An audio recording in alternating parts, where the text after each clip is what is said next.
Hi there, I'm Drew Badger, the world's #1 English fluency guide, and it is a pleasure to welcome you to another advanced listening practice lesson.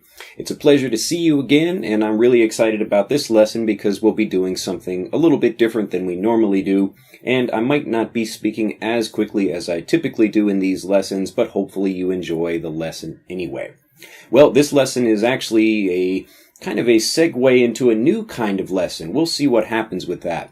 But I received a mail recently from a great learner named Elias, and he was talking about a particular problem he and many other learners, including myself, have. And this is when you're trying to just give explanations about things in everyday life in the way that I'm speaking now, it can be difficult if, number one, you really don't have the vocabulary for doing so, and number two, if you don't really have good examples of how to do that.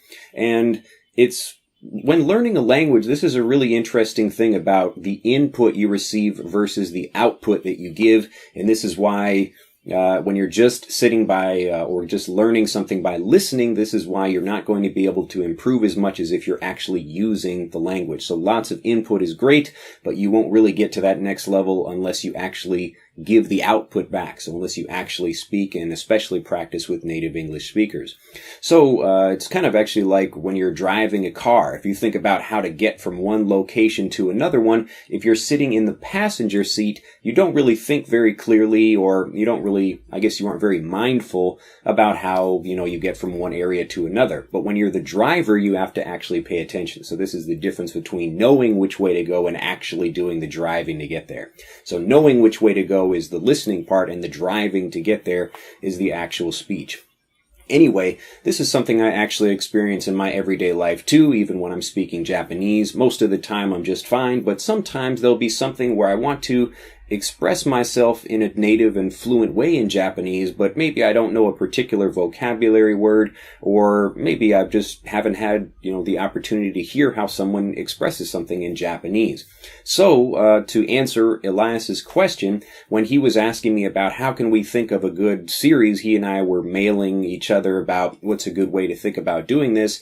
And so basically we're just going to start in this video right now where I'm giving an example from beginner, intermediate, and then advanced ways of expressing a dog. Just talking about a dog, just to give you a good example, or 3 different examples of how you might express this in English from, again, basic, intermediate, and advanced levels.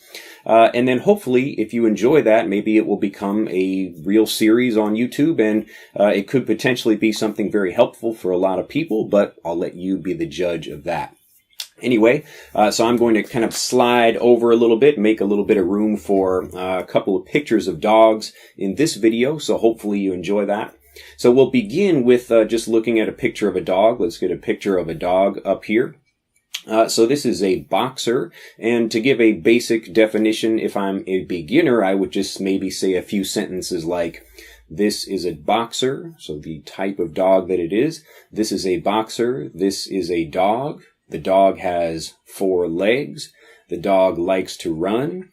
The dog is my friend. And I'm just making, again, basic sentences like this. So when you're first beginning to do something, or you're first learning the language, you're learning just the basic grammar and how to explain things in a basic way. And typically, just what something looks like. As you move on to higher levels, you're getting into more kind of intermediate or advanced things. You can be talking about stories related to that thing, which we'll cover in this video, or you could talk about how you're feeling about that particular thing. But just as a basic thing, and this is something interesting that I also notice when I'm teaching my daughter specific things, we're just using very basic language and making it very clear about what we're talking about. So if I'm at the zoo with my daughter and I say, oh, look at the lion over there, that's a lion. And I'm just using basic sentences like the lion is big, the lion is loud, that kind of thing. So if we're moving on to more advanced, or I guess we'll take the intermediate approach first. But looking at this intermediate level, we're going to have another picture of a dog up here. So this is a Lassie dog or a collie dog. But if I want to be a bit more intermediate with that, I can just give, some more detailed information about how it looks. I can talk about how I feel about that, and maybe even have a simple story about that dog. So this is a collie. This is a picture of my dog. Actually, it's not my dog, but we'll say it's my dog. So this is a Lassie dog, like the dog from the TV show Lassie. And an interesting thing about dogs is that they are known as man's best friend. So this means that they're always loyal and always trusting people for the most part. So most of the time they are trusting people. And I really enjoy dogs. I have a few dogs at home that I like to play with when I come home from work. And it's a very relaxing thing and a comforting thing to know that when I come home, my dogs are waiting for me, so they're really excited to see me. So these are some interesting facts about dogs in my life. So that was just an intermediate example, just some basic things, maybe a few more intelligent, or maybe not necessarily more intelligent, but a few more interesting phrases that are mixed into that. But again, when you're trying to get more fluent, really the secret is you begin with something basic and you make sure you can express this in a native way without thinking, without being able to, spend a lot of time thinking in your head about what you want to say. And then you begin to add more information to that. So this is a dog, and then this is a dog that my friend bought last year. This is a dog that my friend bought last year that she found at a special pet store in Chicago. So I'm just taking a little bit more, and in the same way that you should be practicing, especially this is one of my most valuable pieces of information I give to people, especially when they're beginning, is to always say something more. So typically native speakers, or whomever you're going to be speaking with, they will have maybe typical questions for you, like where do you work? How many people are in your family? What kind of food do you like? But if you always give the same answer, you're taking away that opportunity for you to grow. So when you're especially trying to use your language, the first time maybe someone says, "What's your name?"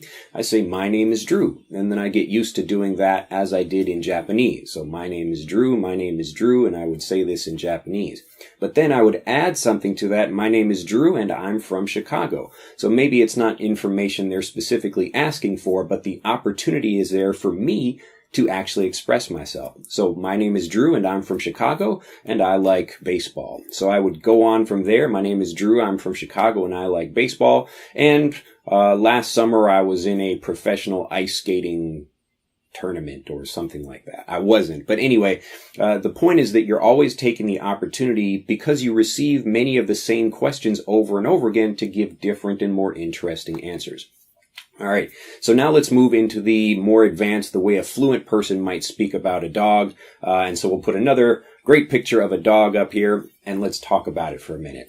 So I have no plan to talk about this dog. I didn't write anything down. I'm just talking about it the way a native speaker would. And I'm noticing, or you should be noticing, that I'll be speaking a little bit more quickly about this, using a few more phrases that are interesting. And if this does become an actual series, we would put subtitles to make sure it's easy for you to follow everything. So it's kind of like advanced listening, but at the same time, just giving you actual examples of how people are expressing things. So let's look at the dog up here again. Hello, dog. So this is my dog, Brutus, and he has this lovely hat here. I gave him this hat actually when he was just a puppy.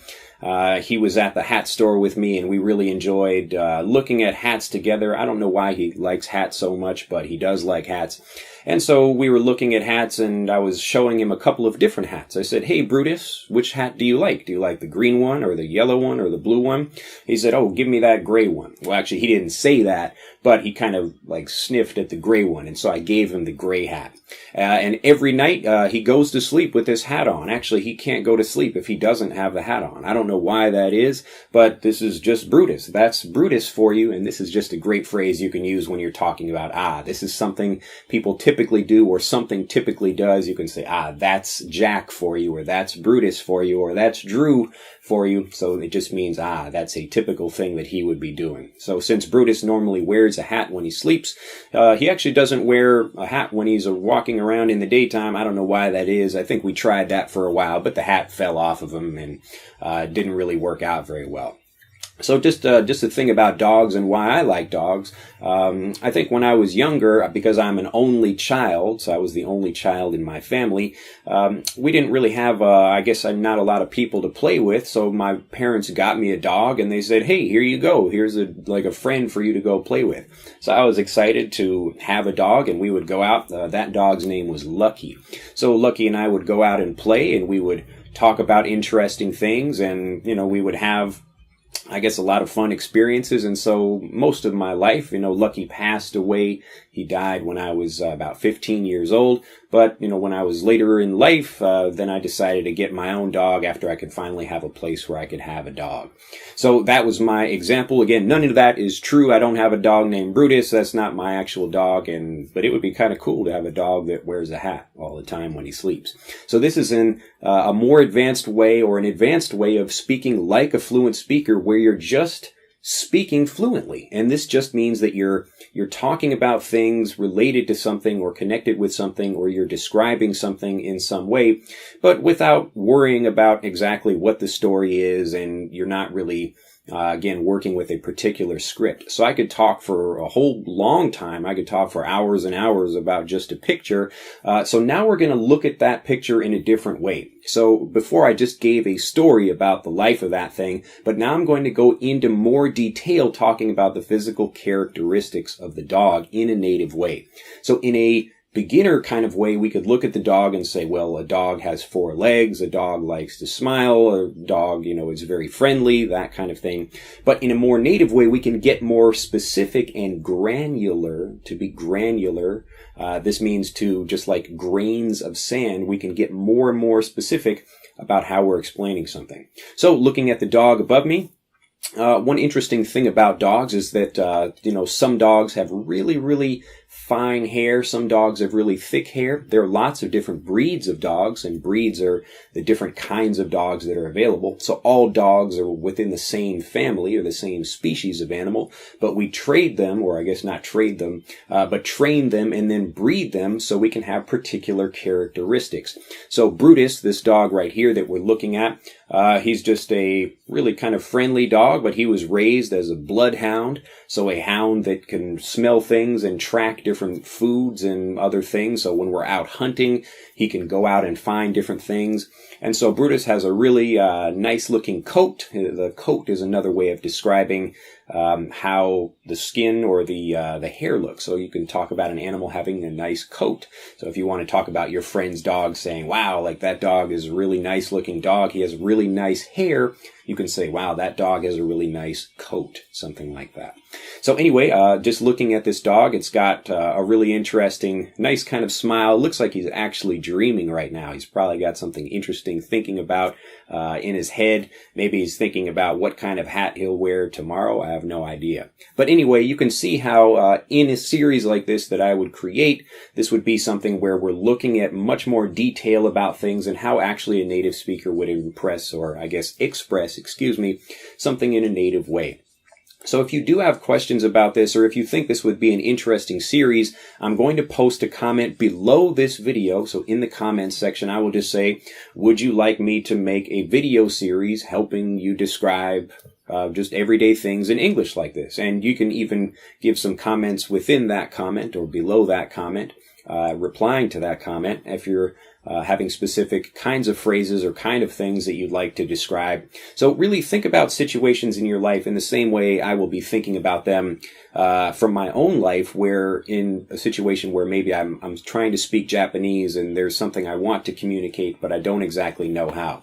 So up until now, I've talked more about specific phrases, and I made a few different series where we're talking about things like how to say, like where is the bus, or how to excuse yourself from doing something. But really, I'd like to help you, if I can, speak just the same way that I'm speaking right now. So you could sit in front of a camera, in front of a group of people, it doesn't matter, a conversation, and you can just continuously speak like this. And you'll notice when I am speaking like this, like I actually have kind of like a thought in my head about maybe what I'd like to say.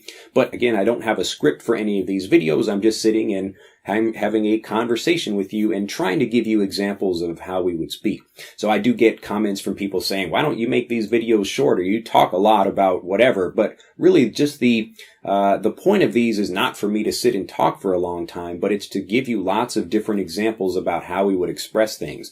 So in the same way that I mentioned earlier about the difference between being the passenger in the car and being the driver, what I'd like you to think about is when you're listening to these kind of videos, especially advanced listening practice or this new series if I create it, not just listening to what I say, but also trying to repeat what I say and to come up with your own ways of expressing those same things. So without worrying about if it's grammatically correct, because you'll hear I'm using not necessarily grammatically correct English all the time. Most of the time it's correct, but when native speakers are discussing things, they often make grammatical mistakes about things. But it's more understanding that they're fluent and they're expressing themselves in a particular way, so people don't really worry about that. Anyway, if in the comment that I put below this video, if I have 100 likes on that, then I will make that a series. Again, I want to do things that are helpful, and if people don't think the idea would be very helpful, I don't want to waste your time with more videos like that.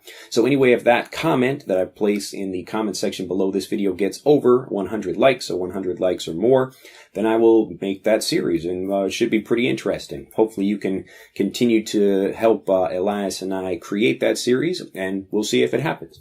Anyway, this has been another great listening practice video. I hope you have enjoyed it. It's been fun. It's another great morning here in Japan, but you might be able to hear a little bit in the background. The cicadas are now out. It is summertime in Japan, and in summertime it gets loud over here. Anyway, I hope you've enjoyed the video. If you have, do like this video. Let me know what you'd like me to talk about next if you have any questions, and I will see you in the next video. Bye-bye. Did you know that most English learners have just one major fluency frustration that stops them from enjoying conversations and becoming a successful speaker? For you, it might be your accent, or that you hesitate to think and translate in your head before you speak. Whatever your biggest learning frustration may be, we've prepared specific advice just for your situation to help you finally reach your English learning goals. Click on the link in the upper right of this video to turn your biggest learning weakness into a strength and start getting fluent 2, 3, or even 10 times faster.